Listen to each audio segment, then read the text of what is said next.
Bienvenue dans Trajectoire, un espace pour ralentir, écouter et ressentir. Ici on parle de mouvement intérieur, de choix qui transforment et de cette ligne invisible entre ce que l'on veut et ce que l'on sent. Je suis Marie-Claire Didia, avocate en droit des affaires, et je vous invite à explorer les chemins du sens, de la clarté et de l'élan pour entreprendre autrement. Trajectoire, le podcast Boussole intérieure pour avancer aligné, ancré et vivant. Je vous souhaite une belle écoute. On rêve tous d'équilibre, de stabilité, de sérénité et de contrôle. Mais la vérité, c'est que trop de contrôle finit toujours par étouffer la vie, et je sais de quoi je parle. Trop de confort finit par nous endormir. Oui, je sais, le confort c'est doux, c'est rassurant, c'est une zone où l'on sait comment faire, où rien ne déborde, où tout semble sous contrôle. Mais il y a un prix à payer. La vie cesse d'être vivante. Parce qu'à force de chercher la sécurité, on finit par enfermer notre propre expansion. Et le secret du bonheur, c'est la progression.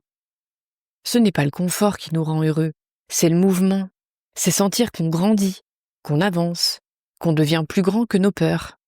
Oui, on trébuche parfois, on ralentit, on accélère. Mais pour cela, il faut oser sortir du contrôle. C'est peut-être cette étape qui me semble être la plus difficile. Parce qu'on croit que contrôler, c'est maîtriser. Mais souvent, contrôler, c'est juste refuser d'avoir peur, refuser d'être surpris, refuser d'être vulnérable. On planifie, on anticipe, on rationalise, jusqu'à étouffer tout élan créatif, toute intuition. Et plus on contrôle, plus la vie devient rigide. On tourne en boucle dans des schémas connus. On répète ce qui marche, et on s'éloigne peu à peu de ce qui vibre. Et créer, c'est tout l'inverse. Créer, c'est dire oui à l'imprévu. C'est accepter que le plan ne soit pas parfait. C'est avancer même si on ne voit pas la suite. Mais quand on crée, on s'expose. On prend le risque. Le risque de se tromper, d'échouer, de déplaire, de ne pas savoir. Mais on s'expose aussi à quelque chose de beaucoup plus grand, la vie qui répond. Parce que quand vous créez, quand vous lancez un projet, quand vous écrivez ce mail, quand vous dites oui à cette intuition, vous envoyez un signal clair à l'univers. Vous lui dites « je suis prêt » et je décide d'avancer. Et c'est là que tout à coup, les choses bougent avant même que vous ne fassiez quoi que ce soit.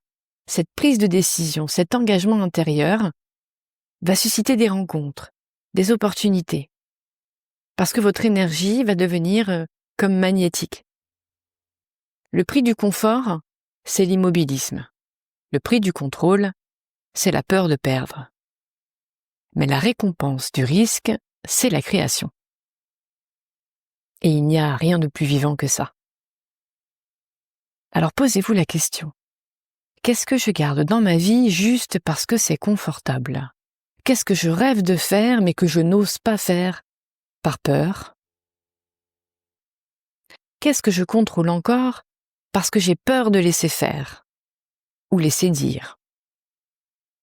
Souvent, les plus grandes transformations commencent le jour où vous vous lâchez la main. Où vous acceptez que vous ne pouvez pas tout prévoir, tout comprendre, tout dompter. Parce qu'il y a parfois des réponses que vous n'aurez jamais. Et c'est bien là, dans cet espace d'incertitude, que le vivant entre, cet interstice, cette faille. Créer au lieu de contrôler. C'est choisir le mouvement plutôt que la maîtrise. C'est dire « je ne sais pas où je vais, je sais ce que je veux, mais je sens que c'est juste ». Et ça suffit. Parce qu'au fond, le contraire du contrôle, ce n'est pas le chaos, c'est la confiance. La confiance en vous, en la vie, en ce rythme invisible qui vous a toujours guidé jusque-là, même quand vous ne le voyez pas. Et si vous osez vous y abandonner, timidement d'abord, de manière un petit peu plus mécanique, ensuite, vous verrez que tout devient plus fluide, plus clair et plus vibrant. Le confort vous protège, mais la création risque bien de vous révéler. Parce que parfois, il faut lâcher la barre pour retrouver le cap. Merci d'avoir écouté Trajectoire et cette invitation à ralentir, écouter et agir avec plus de justesse. Si vous voulez aller plus loin, vous pouvez me retrouver sur LinkedIn ou Instagram pour prolonger la réflexion et partager votre propre parcours. Et souvenez-vous, avancer, ce n'est pas forcément aller plus vite, c'est marcher dans la bonne direction. À bientôt!